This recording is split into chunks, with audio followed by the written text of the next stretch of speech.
I hope you're okay. I just hit record. Sneak attack. No problem, man. No problem. Thanks for Late coming night? on. How you doing? I'm great, man. I'm very good. Where do you practice again, Brendan? Oh, I'm just in residency. I'm in New York. I can't. I so I have a little thing in here. I'm covering up the program logo, just I prevent got it. any issues. You know what I mean? No problem. Bro, how long do you have left in your residency? Just let's see, about 9 months left in June 2025. We're out. Right. We're out and about. That's exciting, man. That's super exciting. Are you pumped?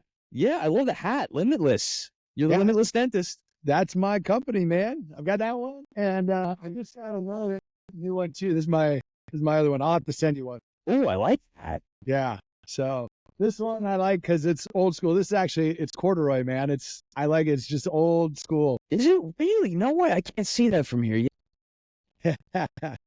So quick introduction, Dr. Yeah. Jeffery Buske out here in Texas. That's right. Let's see, general dentistry, right? Leading Right. mastermind classes, right? Yes, absolutely. Yes. I know I slammed you with a bunch of questions in the DM. Oh, dude, that's quite all right, man. We'll be rolling. It's fine. You just hit me and we'll go, man. I'm an open book, so we'll get after it. So how was the day? Did you work today? Were you in the office? Yeah. Were you in the Today- classes? No, today was a great day. I usually work Monday, Tuesday, Wednesdays, and do on average between 10 and 12 full arches a month. I still do some general dentistry. Right now, we're actually looking for another doc to bring in. Oh wow. We're going to offload some of the more full mouth rehabs and some cosmetic dentistry to that doc. So obviously we're looking for a very specific, talented type of individual to be able to handle that type of workload, as well as to be able to deliver that high end aesthetic value and everything too. So yeah. So no, today was a great day. Had matter of fact, I was planning on doing bilateral sinus lifts. I did one on the left side. That turned out great. And then the right side, the more I looked at it, I said, you know what? We've got enough bone. We had 5 millimeters of bone. So I said, let's just do an internal, and we put the implant in. And so it was great. So then just a bunch of other stuff today too, other surgeries and minor surgeries. No full arch today, but it was good. Yeah, well, I mean, there's always tomorrow for that, right? There's always tomorrow. So yeah. So I also wanted to thank you for pushing back the podcast a half hour. So I just want to give you some insight on that. Maybe this literally just happened the last hour. And so I pushed it back a half hour because I went downstairs. I'm in a building, right? And in the basement, we got this little fitness center thing. And I was going to do my little workout, 30, 45 minutes, and then come back up. And I pushed it back a half hour because some things came up on Instagram. And I was just posting about to set up like a podcast for tomorrow. And then I realized that I have 9 ratings on the podcast. So cool, right? It's like a new project I'm working on. Yeah. But it's a 4.1 rating. And if you do the math, that means that at least 2 people gave it a 1 rating. So 2 out of 9. 2 out of 9 podcast. Yeah, but just start out, dude. Don't even worry about it, man. You're gonna have that, and you just gotta roll. You just get Yeah. and it's all good, man. It was just I don't know. It just took me back a little bit. I was it's interesting. So I don't know. I'm just trying to get that thought through my mind and moving on. Yeah, I mean, you know what? Here's the great thing. Like, I know this about me for sure. I am definitely not for everybody, which is great. And which means that, you know what? The people that I am for, awesome. And the people that like me, great. The people that don't, it's great too. There's plenty of other people that they're for. Right. Oh yeah. But then the ones that aren't for you, they go out of their way to. Oh yeah, they'll go out of their way to talk trash and everything like that. You know what I've always found though, for me personally, it's never from the people that are ever doing better than you. Ever. Period. Isn't that fascinating? Ever. There's nobody that has ever been to my right that I'm behind that has ever talked smack to me or where I'm at.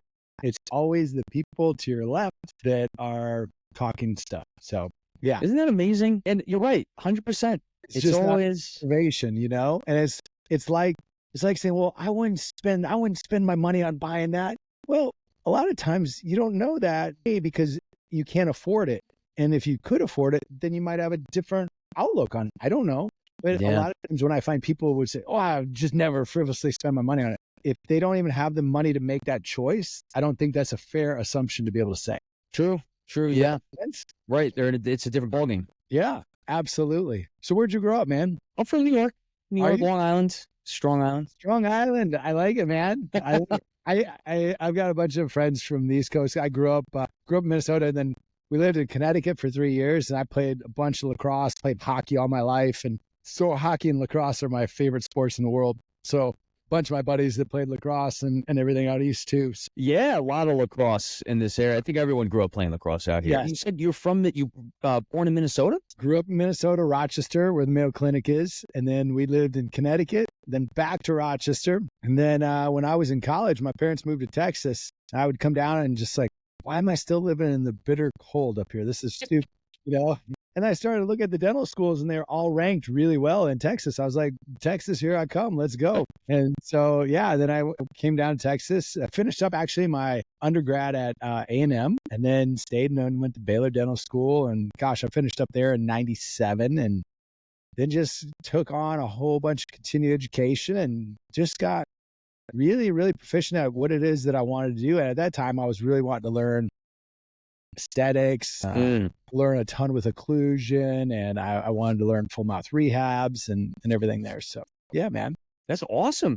So you really like in Texas, huh? And what was it, Glenbury? Is that correct? Granbury, Granbury, Granbury, Texas. So it's a little bit west and south of Fort Worth, about 40 minutes. West and south. Okay. Yeah. So not in Fort Worth. Okay, because Yep. I was just in Austin back in February, March. Yeah. Loved it, by the way. Austin's great. Yeah. And so we take the back roads down to Austin. It's about 3 hours from here. And it's a beautiful drive because you're driving through hill country. It's gorgeous. So Yeah. Austin's a cool city. It's a fun city, man. Yeah, it was a great time. Do you beer or anything? What's your drink of choice? Do you drink? You know what? It's funny that you asked that. If I'm drinking alcohol, I love my flavor of choice is vodka, and I'm a Tito's guy from. I was gonna say Tito's. Right? Yeah. But interestingly enough, man, like I have been really, really working my health over this last year. This October, the middle of October, will be 1 year that I just did no alcohol. So I thought, you know what? I'm going to take it on and do it. And and I felt amazing. You know, I'm like, I haven't really missed it.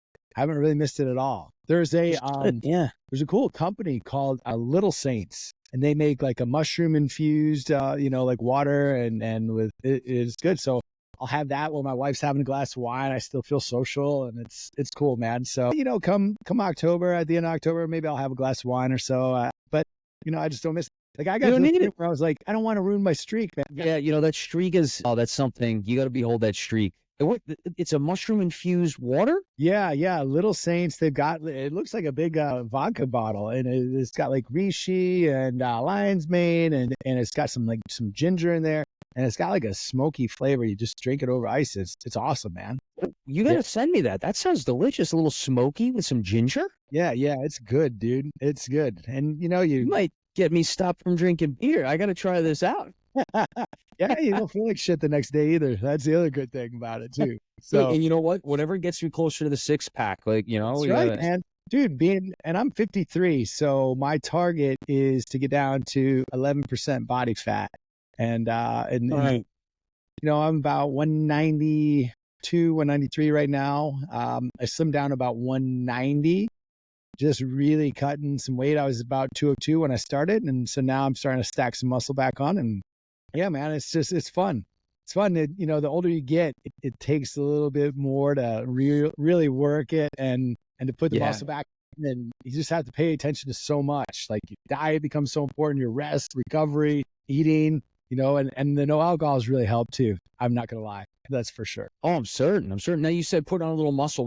Run me through your routine. Are you working out at the gym? You lifting weights? We have a home gym. When we built our house here, we moved into our home a year and a half ago. And when we want to tell some of my story later or anything, do that. But put a little home gym in here, and I love it. So I've got a rack in there. I've got a road bike in there. I've got a block in there. So we've got kettlebells in there. We got what else do we have in there?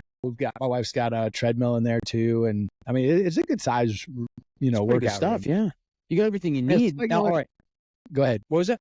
I said so. I'm in there every morning at 4 a.m. That was my next question. I was like, are you a morning workout or do you do the afternoon? 4 a.m. 4 a.m. bro, every day. How do you do that? During the week, forever. I give myself permission on the weekend to just let my body wake up when it wakes up, but a lot of times it's usually not past 6, on the weekend. Yeah, So yeah. yeah, forever. What I've found, man, because we've got 3 kids, and for me, dude, the morning is just so key for me. It's sacred just because it's like my quiet time and it's my time to get all my stuff done. It's when I do my morning work on me before I go to work. I love that. Yeah. You got to fit that in. It's solid. It's solid. So yeah, and growing up, here's the thing too. Growing up in Minnesota, like I was used to getting up and doing early morning hockey practices. So I mean, we'd be at the rink at 5:15, 5:30, and so you're used to that. And I was like, all right, I was used to it from when I was a kid, getting up early and working out, and go and Got it. training, skating. So it was an easy scenario to train back into, to be like, oh yeah, my body really likes this. It feels good. Then I'm done. And I like it. So I get up, crank it out, and then I'm rolling, ready to go. Rolling, ready to go. You're fully awake. And you said you had kids, you mentioned, right? We've got 3 kids. Our oldest is Dylan. He's 19. He's second year in college down at Texas State this year, which is down by San Marcos, a little bit down by Austin. And then our daughter, she's a senior this year. And then our youngest, he's 13. So that's the range right there. That's awesome. So you're getting up before they're, up and at 'em, right? Yes, absolutely. Checking out that workout. Absolutely. It's like I said, here's the thing. Like I think inside of our space, especially inside of our profession, when you're trying to build a practice and you're trying to manage family with a spouse and kids, you put all 3 of those things together. It's like the perfect trifecta of insanity, right? You're just like, how do I juggle all this stuff to really make it all work? Like to do well in all of those areas, because it's challenging. Easy to hyper focus on one area and then let other areas slide. And that's what I did. I did that a long time ago. And I mean, I got divorced once in 2012, but 2016, I almost got divorced again just because I was building. I'd, been dumping everything into building a second practice from scratch. And it was just chaotic and crazy. And I was putting everything else on hold. And that's one of the things, man, inside of our profession that becomes really, really tough. It is really tough. You have 2 practices now, or that was just that time where you... Nope, I sold that, and now I'm just in my main practice, and I love it. And like I said, now I work 3 days a week, seeing the types of patients I want to see, doing the types of dentistry I love doing. My target, in 2025, then I'll be just doing really hyper-focused on just doing implant dentistry. And like I said, hire another doctor to come in to be able to do full mouth rehabs and great cosmetic dentistry. We've got a fee-for-service practice. So, I mean, it's really nicely set up. We've already got another doc in there who's good, but he's going to be hyper-focused on sleep, which is great. So, we'll have to have a nice balance all throughout. And so that's what I've found to be really, really allows you to have a great opportunity to be very successful, is when you can stay in your lanes and really serve a lot of different people and make it accessible for a lot of different people. Yeah. So you were thinking of expanding, and then you said you sold that one. How did that kind of thought process come about? I'm curious. Man, Did you change gears, right? Yeah. Well, it came about just because I realized, man, I'm just destroying my family and everything else. And I was like, why am I doing this? It's not worth it. It was not worth it for me. And to really, as I look and reflect back, like I didn't have any of the tools to really manage the stress at all. So like for me, like I grew up, always with a great work ethic and really willing to work hard. I've always had jobs growing up and made money doing what I do, everything from road construction when I was in college and before college even, and just was used to working my butt off to make whatever I needed to make. And inside of our practice, I thought, we have a lot of people who drive from a good amount away. So why don't I build a second one? And what I ended up doing was giving myself a second job. And, looking back, I would have been a lot smarter to not build it from scratch. And I would have been a lot smarter to invest in a practice that was already working and was already, at least had patience and profitability, and then come in and revamped it with whatever I wanted to equipment wise. That would have been the smarter thing to do. But I built it from scratch and then marketed and advertised and then had to build a culture and had to hire a team. And some of the times it felt like you were playing doctor daycare, and there was a lot. And doing all that from 52 miles away. So then I would go over and work Fridays and do bigger cases on Fridays. And I was like, what am I doing? Because like what I'm earning and everything is enough to pay all the bills and do the overhead. And after a while, you're just like, man, I gave myself another job. I built it up and built it over to a 7-figure practice, and all that. And then I sold it. But along the way, like I said, I almost lost my marriage. And because I didn't have any of the tools that I now have to be able to manage any of the stress and any of the feeling of overwhelm and feeling burnt out and knowing like what to look for, how to manage those things. And also too, like what was also really important and really truly asking myself, like, what do I want? And that's such a simple question, but it's a question that we don't really often, I think, ask enough.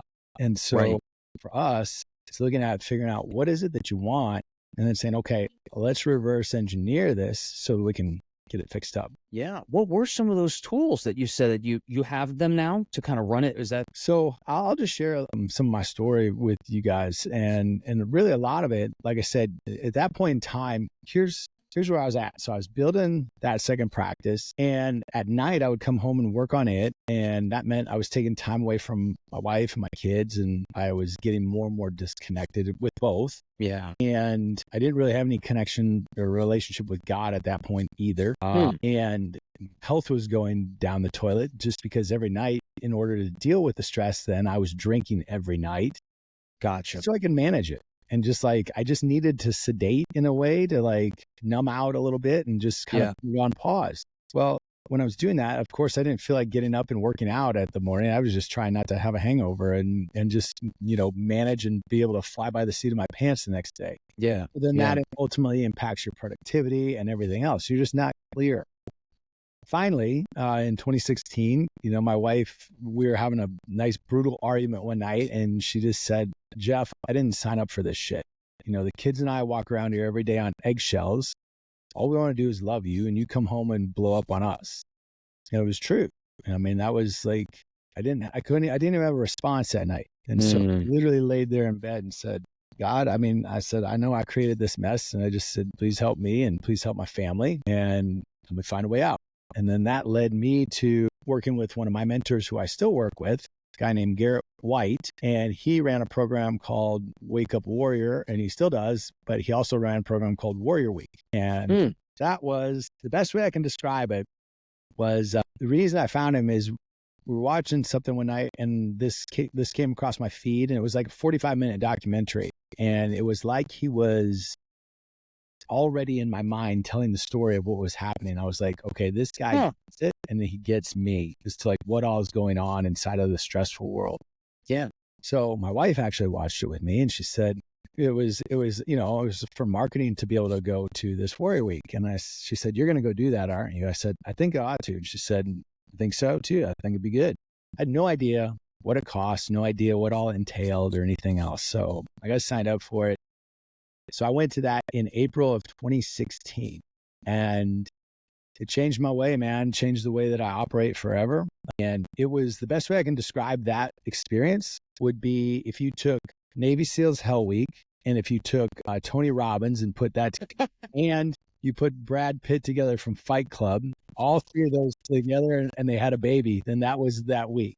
That's amazing. It was crazy, man. We were out in the beaches of Laguna Beach in California. We're out in the Pacific Ocean till 3-4 in the morning. Wow. We're doing log PT. I mean, physically, you were just getting beat down. We actually did fight each other. It was wild. And then there was a ton of emotional components too. So all through the week, you got broken down and then you got built back up.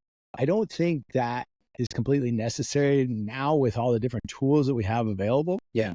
At that time, that's what I needed. I needed to be physically and mentally and emotionally broken down and cracked open to that point so I could actually be rebirthed and reborn in a way in which is serving me now. And so it opened up the doors for possibility for me. And I started to look at and utilize frameworks that Garrett taught me. The more I was utilizing these things, I put them into play and implemented them right away and started to see these different, not only changes, but actually transformations happening in my life. And, my wife was just like, okay, this is great. I hear you. I see how you are being. And it was just like, okay, show me the long term. And that's what, and so as things then continued to progress and get better and better and better, it just started to shift everything. And so much so that I was like, you know what? this really needs to be a part of our profession. So I went back and became a certified trainer for Warrior. And so I'm able to, that's where the tools that I utilize help Garrett and all the development. So these are tools that I've been using now for, almost 7+ years now, really. So it's been awesome. Almost actually 8, really. Pardon me, not 7, 8. And they've been working. Awesome. And it's just, is it the only way to live life? No, but it is a way, and it's a way that works really, really well. So there's just 5 simple frameworks that we work with. And one allows you to, A, you're built on a foundation of integrity. B, now you also then have tools to put you in a great place of power every day. So I'm not relying on Starbucks coffee to fire me up to go into the office. Like, I'm creating my own power every single day that's renewable as well as sustainable in 4 main areas of my life: my body, my health, my fitness, my being, my spirituality, right? My purpose. For me, that's also my relationship with God. And then my balance. So my wife and my kids and people in my relationships that I care about, team members, patients, all of that. And then also my practice. So really getting all 4 of those areas dialed in, working in harmony and synergy. And then we also have other tools to get and shape perspective, which helps tremendously with stress. I mean, all the stress, all the burnout, all those things.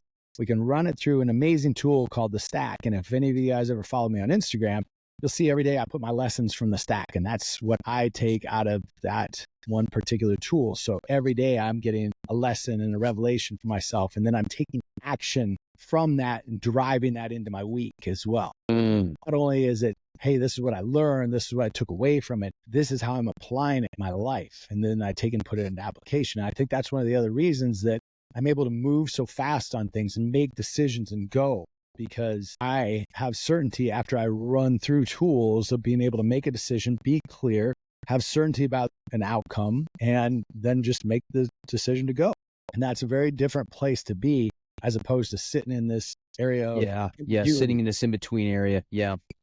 So, between that, those are 3 amazing tools. And then we play this other fun game called the Impossible Game, where we start to look a year out, look at those same 4 areas and say, okay, what are the impossible games that I want to hit for my targets in all 4 areas? And then what we do is now we reverse engineer that back into, okay, then if I know this is where I want to be in a year, what do I have to be this next month? And then with that, where do I have to be next week? And then each day. So we reverse engineer it all the way down through there. And then we've got software to track everything. It's amazing. So that's what I teach men inside of dentistry. And it's fun. And I love it because it's fun to watch them light up, and it's fun to watch them just like find a whole nother gear that they're like, holy shit, I didn't know this existed, that I could like this, So it's So this is a part of the masterclass you're doing too. That's essentially it. Now I got a question for you, because you said you were doing this 7 to 8 years and it's changed your life for the better, right?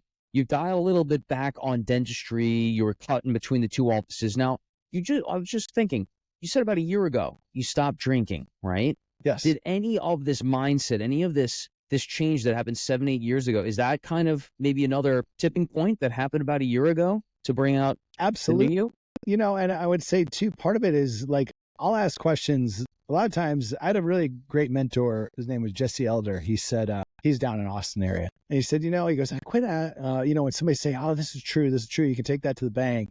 He said, I learned to ask, instead of, is this true? And it should have to be true for you. You should look for truthfulness for yourself. But he said, one more powerful way that I look at it is this useful? And if it's useful, great, then put it into play.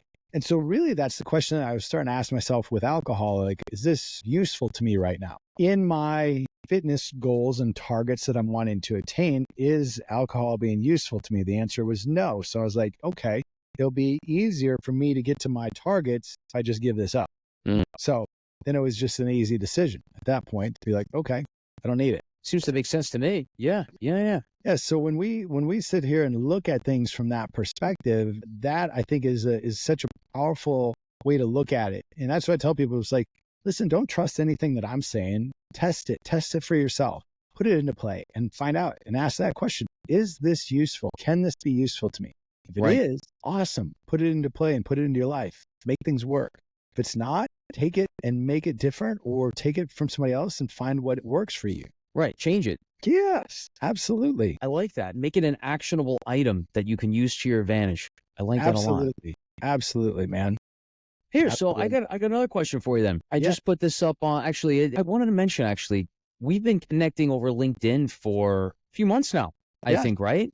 Yes. And I really appreciate your comments. They're very thoughtful and they're very, you kind of dissect what, whatever you're commenting on, whatever post, question of the day, a quick review of a topic. And I really do appreciate that. And so what I put on today was if there was one trait that you think, trait or characteristic, right, that makes makes a person most successful in life, what Mhm. would that one trait be to you?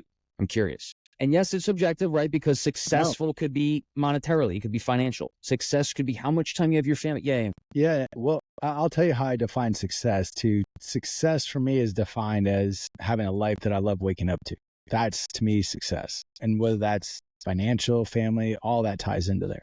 But the one trait or the one characteristic I think that gears, or one of the most important ones that gears myself or anybody else towards success, is consistency, being consistent. Because it's really easy to show up and get excited about stuff and to, operate like a sprinter. So you come out of the blocks hot and you're going and going and going. It's like running, running, running, running, running. And then all of a sudden you get tired and then you die off. Right. Dude, I would rather be the guy that's even just slow jog or even walk than you pass that person eventually. It might take a little while to get there, but you're consistently moving. You never stop. The tortoise and the hare, right? Absolutely. It's like, if somebody told you and you're going to have to go make it to 100 miles at the end of the week, you'd blow out 30 or 40 of them first, 24 hours and kill yourself and then not be able to even get up out of bed Yeah. next, Yeah. 24 hours. Or you could say, all right, let me attack it this way, little bit by little bit by little bit, and get there. And that's the way I like to do things. Make things more bite-sized, chunk them down to where now it's not an overwhelming feeling or concept. And now I can hyper-focus on exactly what's in front of me. What's the next task that I have to accomplish? Right. So in Otherwise, 9 things months or are so big. Yeah. And I'm curious, it wasn't too long ago you had started out on your practice, and it's your practice, which is excellent. My dream one day is to have my own practice. I'm just curious, what would you think looking back those first few months, years out? I'll be starting in next August. What was something so exactly what you said, bite-sized pieces. I don't want to come fresh out of the gates because I'm getting a little excited to be out of residency. Yeah, It's like of course. getting that weight off the shoulders. You know what I mean? Yes. I don't want to come out of the gate too fast. I don't want to burn out in a year or 2 or 3. What would you recommend would be something to focus on at this point, And for other people, because everyone's been stuck under a rock for some times, and in Sure. dentistry too, it gets tough. Dentistry is tough. Yeah. I think one of the best things is like just really truly find the things that interest you the most, the lanes that interest you the most, and really pour into those. And understand too, guess what? That those things are going to have a potential to change over time as you continue to go along, and as you hone your skills even more and more, you're going to find, gosh, I really love this area. Like I've operated like a super GP for a long time, doing everything from really difficult full mouth rehabilitations to high-end cosmetic dentistry to actually growth and development with stuff with kids, like with ALFs and Crozats, which is real old school stuff, but amazing opportunities to not only get expansion, but to actually open up airways and create healthier joints. I mean, all these things, but you can only focus on so many things. Right. And then also to be really, really great at so many things. And gosh, I got interested in implant dentistry almost when I was out of school in 97. And I was fortunate enough to be surrounded by some great people. I had a really great periodontist who encouraged me, and he's like, hey, he goes, so I just started taking some implant courses. I took a continuum down at the University of San Antonio and with Raleigh Medford and this guy named Richard Cronin, great guys and great people in the implant world.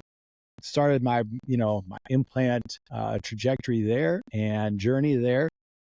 Then I was able to go and get training from Carl Misch before he died. I took, the full 10-month curriculum. Then I got training with Hill Tatum for 10 months. And that was an experience because, man, we went down with the AID Oxy course, and that was in Puerto Rico. So it was 10 months.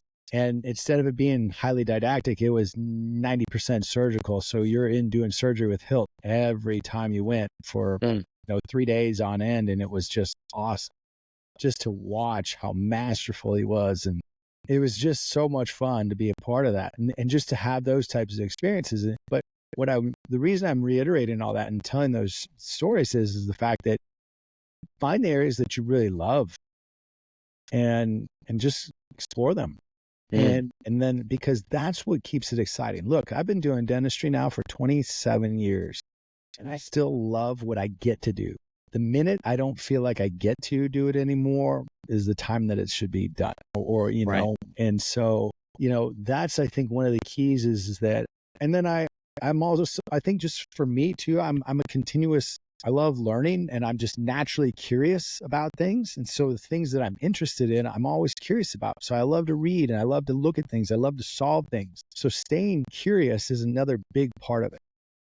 And so, for me, it's like always looking at different things and new technology. And it was so fun. Like the other weekend, man, like I never thought cause I've done so much surgery, all of my full arches, I do freehand and everything else. And I just have never really used guides and things, but I went and I demoed the Yomi robot, the robotic arm the other week. I was what'd you think of that? Dude, I will tell you, for me, straight up, I was blown away from the point. I was like, yeah, cause here's what I thought.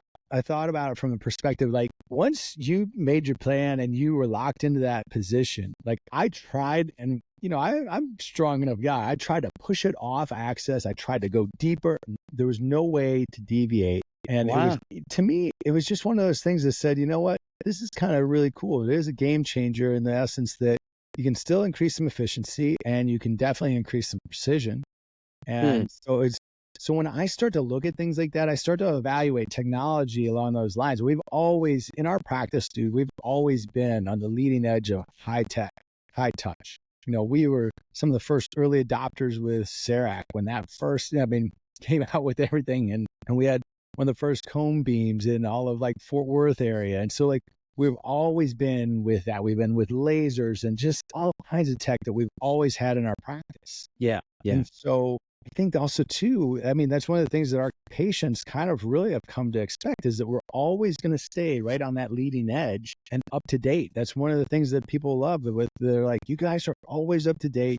You guys always make us feel like the best compliment that I hear all the time is like, yeah, I know you guys are more expensive, but now I see after coming here, you guys always make us feel like family. And that's why I'm going to choose to come here and have my work done. So I would say to you, if you're out building a practice and looking at, wanting to be successful inside your practice, yes, you have to learn how to market. Yes, you have to learn how to pull off great dentistry, but look at creating a culture that allows people to have that feeling. So when you can have a culture inside of your practice that you have a focus that's bigger than you and there's a vision for the practice that everybody's enrolled in, now it becomes easier for your team members to really facilitate that. And then they take ownership of their positions. And then it's super fun. Then it's really becomes a lot of fun. And now you're not managing or micromanaging. Now you're leading, but at the same time, you're having fun while you're doing it. That's the best environment to be in. It is. And it's contagious. And that's why I think a lot of patients actually move forward with care is because they're like, there is an energy inside of the practice that's palpable. And we hear that a lot. They're like, this place just feels great. It's like, they always laugh. They're like, this is not like your typical dental office. I'm like, how so? And they're like, you guys are fun. I'm like, well, good. It should be fun. Like I tell funny stories on myself, I throw myself under the bus and patients laugh and everything. And so, I'll tell you a story. I was even talking to one patient. She's been a long time patient and she was getting ready to go to Spain and Portugal. And anyway, we're talking about, I told you a story about like, speaking Portuguese in Brazil. And I said, did you hear what happened? She said, no. So I told her a story. I said, I did a podcast on it. And I said, the name of the podcast is What I Learned from Two Hookers in Brazil. She's like, what? So she's like, what happened? So I told her how myself and my buddy went down. we actually went to, there's a great guy named Bernardo Nunez de Sousa who puts on a really great class for full arch implants. And so we went down to South America to learn some advanced techniques with some extreme palatal approach, some pterygoid implants and things like that. And so, and he was doing some of the Bone Easy custom implants. So anyway, we went down there for the week, and long story short, my buddy and I were surgical partners, and I've known him for a long time. And we got back to Rio that Friday night. So we went to have late dinner. There was a guy from Romania in our group. He's like, hey, can I come to dinner with you guys? We said, sure. So we ate, and we're right on Copacabana Beach, which is like 5 miles long. It's all lit up at night. And we're having dinner. That's nice. You're right on the beach. It's amazing. And they're like, hey, let's go to a pub. So we go to a pub. We have a couple beers, and we're just talking dental, just being dental dorks and everything. And I'm sure people, I'm sure they just targeted us because they're like, okay, these guys have some polo shirts on, like regular pants. Like everybody else is in like flip-flops and shorts. I'm like, I'm sure we kind of stuck out, right? Yeah. The minute we walk out of that pub, that bar, we're walking back to the main road, and it's not even been a couple minutes. These two beautiful women show up out of nowhere, and they're like, hey, and they're like, you want massage? And they're like, touching your shoulders, and we're like, no, we're good. And they're like, kind of bumping you and like, let's go dance, let's go party. And they're really good at making eye contact. And I was like, no. After like the fifth time, when we're like, what did they steal? No, we're good. So they left. They're like 50 yards away. And my buddy goes, shit, they got my phone. Took the wall. Oh. And I was like, I felt my back pocket, and I was like, they got my phone. Dude, this is funny because we take off in a dead ass sprint after these girls, right? And yeah. Little white car pulls up. They jump into the car. They take off. My buddy's got his hand on the door trying to open it. I go, Jackson, let go. So he lets go. There's so much adrenaline running through us. There's this little red car. We jump in the back of this little red car. We go, follow that car. And there's a kid in there, like 20. And we said, they stole our phones. And this kid takes off after this car. Now we're in a chase going through downtown Rio, running red lights.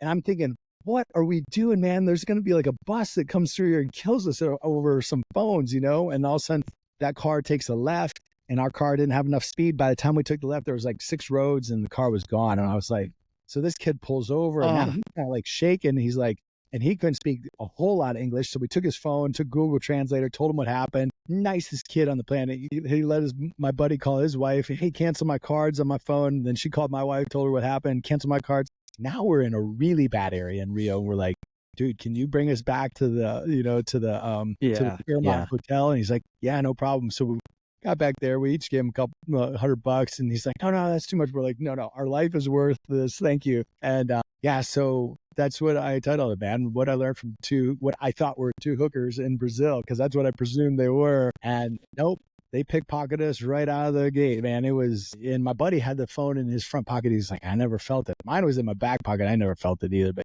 it was crazy. So with all that being said, it's looking at, having experiences in life that actually really, truly matter and being around great people. So when you build a culture inside of your practice, make things happen to where you can have fun and you can have fun people around you, and where you can actually tell stories and actually make fun of yourself and just have a good time with it. Yeah.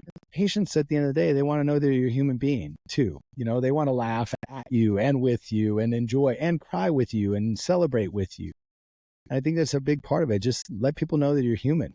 Does that make sense? That does make sense. And I appreciate that. I came right out of this little funk because, I told you, and you come a little bit down, and and this conversation has been so great. It's been really powerful. And I feel the energy, I needed some energy after that. I didn't even get to work out. I was just sitting there on the bench for 45 minutes, just like, man, you need to promote a good culture. But that's 100% it. Yeah.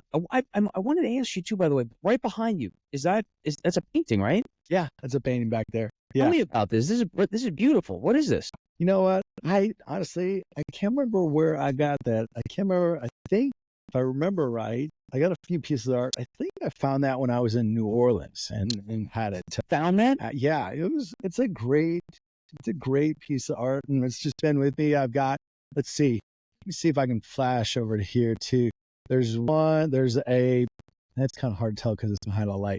There's the light art there on that wall. That was all. Yeah, I think both those I found at New Orleans. So just a cool piece of art that I liked and said, all right, man, let me get this. So yeah, A collection. it's a nice little backdrop. That's nice. Thanks, man. I appreciate it.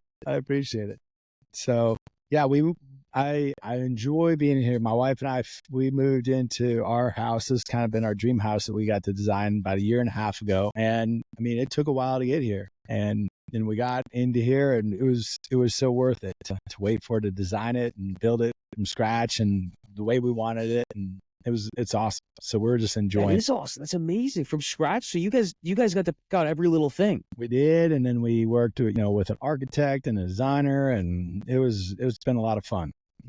What's your favorite? What's something in your house that the average person doesn't have? I'm curious now.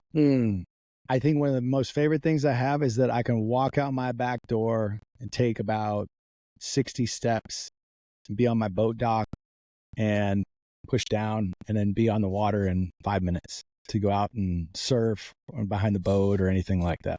So that's pretty nice. We live on a canal that's cut off the main body. There's some really cool canals that are cut off the lake. So they have houses built on the canals, and it's such a cool little community. And so that's sweet. You're right on the water. Yeah. So I love that. That's something to me that's unique and it's fun. So my wife and I can go out and go out with the kids, and we can go out there and surf and just have a good time, or just go out and just relax and take a little sunset cruise. So that to me is really nice. That's relaxing. Yeah. And you know what? And I love my office here that I'm in, because it's my space. And, I come in here. This is where I meditate in here too. And it's my jam. So I like it. I like it a lot. Yeah. Just my co-resident was talking to me about boat. I'm just curious then, what kind of boat do you have? He loves boats. I'll have to let him know. Yeah. No, I've got a Malibu 220. It's a great boat. Throws a great wave, and Malibu is it's just been an awesome boat. To let him know. Unfortunately, I'm not familiar with boats, but okay. I will be one day. Yeah, no. You know what? When you're in residency, man, you've got your head down and you're burning and churning and going away. You'll enjoy the time when you get out. But you're going to look back at some of these times too when you're in residency and go, man, you know what? I didn't think about it at the time, but I really actually had some really good times when I was there too. I hope so. You will. I look back on these days already, and it's funny. Everyone says like, but it went so fast, didn't it? And no, it didn't. No. When you're in it, it doesn't. But when you're away from it, you're like, oh, yeah, that did kind of cruise by. Every year cruises by a little faster too. It definitely, yeah, man. So, I would tell you, like you said, for docs that are getting ready to go into practice or purchase a practice or anything like that, just do your due diligence and then look at it and ask yourself, like, first of all, what kind of practice do you want to have? Like, what do you want to concentrate on? Right. And is there an opportunity for some mentorship? Or there's so many different ways to be able to do things now, and then figuring out what you want and then just go after it. That's what I'm going to do. That's what I'm going to do. Get it. I think that's one of the other things too, man, is that, when you think about success, it's like, this entitlement that I see through a lot of the country is something that is irritating, because I've never operated that way. And to me, it doesn't matter the amount of time that it takes or the effort that it takes. It's about going until I get the result. So if you want to also look at one of the keys that I think to success is that nobody's entitled to shit. You just continue to go until you either figure it out and make it happen, or you get some support and some coaching along the way. And then you figure it out with that, and hopefully maybe a little less time, and you just don't stop until you get the result that you want. But it doesn't get to come to you just because you've put in 100 hours or 1,000 hours or whatever it is. It's whatever the time it takes, it takes. Right. And once you make that commitment to go, then just go. And I think that's very important. And that's also, I think those are things too, that if you want to look at what sets you apart nowadays, take something that sets you apart, because so many people do operate as an entitled individual, meaning that like, well, I got my degree, I did this, I did that. Like, I was shocked, when I was interviewing new doctors to come in, they're like, well, I want to be making this and that. And you're just like, well, it's going to take a little bit to get there. And I appreciate the excitement and everything there, but let's also have a little bit of a reality check on like where we're truly at, so you can actually get an opportunity to see, what does it take to run and operate a business and actually manage people and become a leader outside of your practice and be able to lead your team and lead your patients. And that starts with leading yourself. I mean, when you've been just so busy, just go, regurgitate information, get your procedures done so you can get everything complete. You haven't really had the time to actually look at what does it take to be successful in business or even having business skills or training.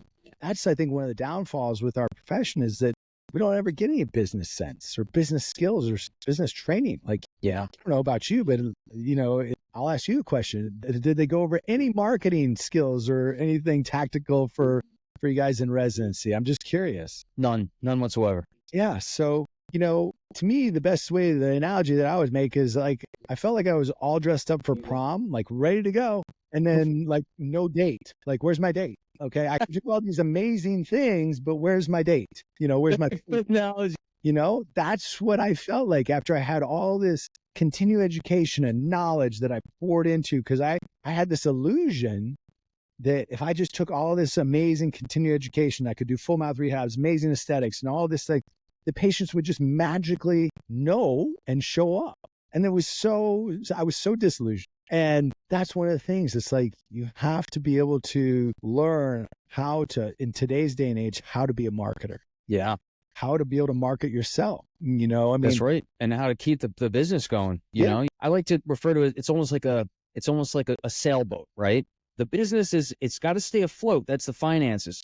But you got to get that boat into new territory to meet new people. That's the sale. The sales, the marketing. You can't have one without the other, right? Correct. So you've got to establish it. You've got to take the opportunities. And that's why too, like spending some time with somebody who understands business and at least some aspects of it, or running a company or running a practice. If you have any opportunity to glean from that individual, that is such incredible information that you can take an opportunity to garner. Oh my gosh, please take yourself up on that. If you have that opportunity, because it will save you a world of headache and a lot of mistakes and a lot of money on the other aspect of it too. Oh yeah. That's a good point. Yeah. The practice I signed with, it's a multi-practice, but the guy who owns it, it's exactly what you're saying. He has the business sense. I know nothing about the business and I want to, and I know a bit of the marketing. So that's why I'm kind of it's exactly what you said. I'm trying to consider those balances, which is pretty cool. But it's all in process. I'm curious. When you selected that the dentist who works with you now or for you, right? What you said you were interviewing a lot of people. What was the one thing that made that dentist stand out among the others? Well, it was funny because for a while, and this is something I think that's important too. This might change some of the mindset for anybody who's listening to this. Is that I changed the frame of how I was looking at. Before, I was looking at things of like, hey, let me sell you on this practice, why this practice is so great, blah, blah, blah, blah. Like we have this technology and that and this many patients and we're fee for service. So the list went on and on and on with all the accolades, right? And then I said, wait a second, wait, why am I trying to sell this to somebody? This is actually an opportunity for the right individual. So I flipped the frame and to something, if you don't know what the prize frame is, look up the prize frame where you're the prize. And so now that's actually how I think of it from when patients are coming to see me. They're coming to see me because I'm the prize, meaning that they've heard about me. They've been or they've reached me, found me through marketing or through word of mouth or whatever it is. So it's the same process there. So I quit looking at chasing individuals to look at saying, hey, come work here. And I went to the question of like, why would you be the right guy or girl to come into my practice and be the one who should be here? Right. What about you? In other words, convince me that you're the right person. Right. And so that shifted a lot. And now all of a sudden, people who are wanting to sell themselves on like, hey, this is why I'm great. This is why I stand out. This is what I bring to the table. This is what I'm willing to do. This is what I'm hungry. Finding somebody that maybe has been beat up a little bit and had, gotten a few scars is fantastic because they also have an appreciation knowing what's there. Right. That's different. And so, when they've been like, okay, I've kind of got beat up and chewed up a little bit. Now I'm like, all right, now those individuals can also recognize an opportunity and say, wait a second, this is different. I get it. That's right. That is something that is important. So the individuals who've worked with me, they've been able to say, this is what I'm bringing to the table and why I think I'd be a great fit. So that was a huge shift for me. And that's a great way for you to, and I'm not telling you to be cocky. I'm telling you, just shift your frame and the way in which you see things. That's all. And so, if you've built something that's amazing or you're part of something that's amazing, then look at it from that perspective and realize that you're attracting in individuals into that space because of reputation and because of your work and the results that you get. All of those things speak for you. And so when you can manage those things in such a powerful way, now you already have that ability as kind of an authority when they're coming in, if that makes sense. It does make sense. Yeah. And I appreciate that. I've considered that going into it. Yeah. Yeah. Very, very helpful. And, too, like you said, you've got the business acumen, you've got the marketing acumen. Like I look at it like this, we've got a few, like I look at it like you have a saying, like from an identity standpoint that becomes important. I believe that everybody should believe of the saying I am the one, meaning that you should believe that about yourself as an identity. Because if you don't believe that about yourself, then why would anybody want to come and see you? True. Yeah. So if I look at it like I am the one for somebody to come see for full mouth rehabilitation, I am the one for somebody, whatever it is. When I have that belief about myself, then there's a much better ability to be able to track that into my world. Right. And so I am statements are some of the most powerful things that you can cultivate on the planet. 100%. Yeah. So you get yourself a little journal and just write them daily. I appreciate that, Dr. Buske. Yeah. Absolutely. Well, thanks for coming on today.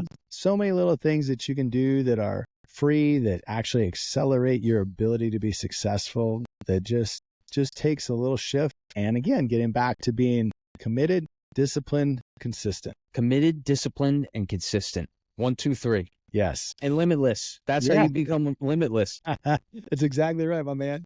That's exactly right. All right, Dr. Buske, I appreciate this so much. And thank you for coming on. Look, I know you're super busy. I know how the weeks get. And for you to take some time out of your day to come on and have a nice conversation, chat, and to motivate someone like me too, and to get me out of a little funk.